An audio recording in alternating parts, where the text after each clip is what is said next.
First of all, I want to thank Maureen and Bruno Donald for helping us to put this motion together.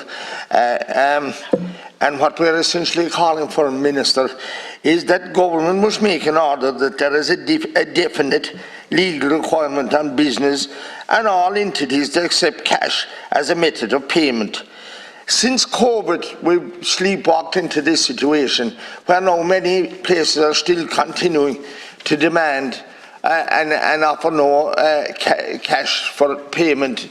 In other words, cashless payment only. And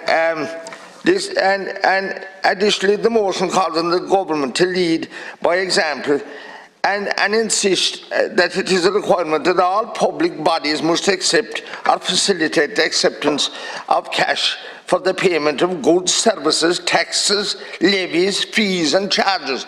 Minister, that part of our request is very, very important. He must make a definite order about this. Because, like this Deputy Collins said about the restaurant, what about the young boys and girls that work in restaurants on a part-time basis and maybe at the minimum wage rate? And they used to always depend on getting tips. And if it is going to be cashless, the client or the customer pay with his card. That's maybe the big fellas can do that, and a lot of people can do that. But then they'll have no cash in their pocket to give a tip to the young person, and that's working and depends on a bit of money for tips. I think this is a very important aspect of it. And then the other thing we see where the GA now are insisting that you book your tickets online. Now, we know, and I know of a very responsible gentleman, a senior citizen who gave his life to the GA. And one of the last games in Killarney, he decided not to go because he was told he'd have to book online and he didn't want to be imposing on anyone. Yet, when the GA are fundraising, they can put a box up on the stool or whatever it is outside the church gate. No problem with cash. So that has to be reversed.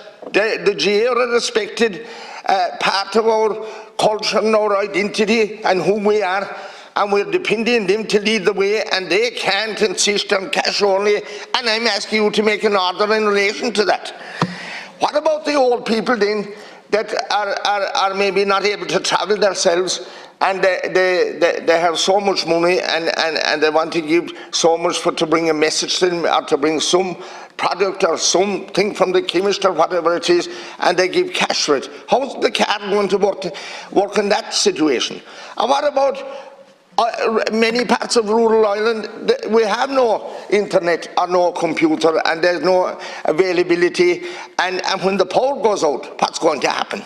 I mean, we have to think of these things. And when people go abroad, I'm told reliably that you in most places you have to pay by card, but then between the conversion rate and what extra you charge for using the card, people don't know what's left in their account because the banks or the financial institutions don't update the card promptly, and people are struggling then at the end of their visit or whatever, and they don't have funds enough to continue on.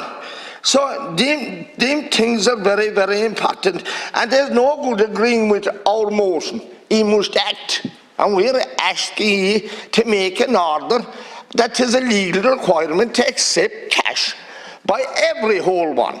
It can't be just some people, including your own offices, your own departments, who now in many instances are looking for payment by online or whatever, and they'll send out the goods to them. This is not fair on ordinary people. And what about the people that don't have a bank account or don't have credit facilities open to them? Sure, Minister, those people can't be disenfranchised.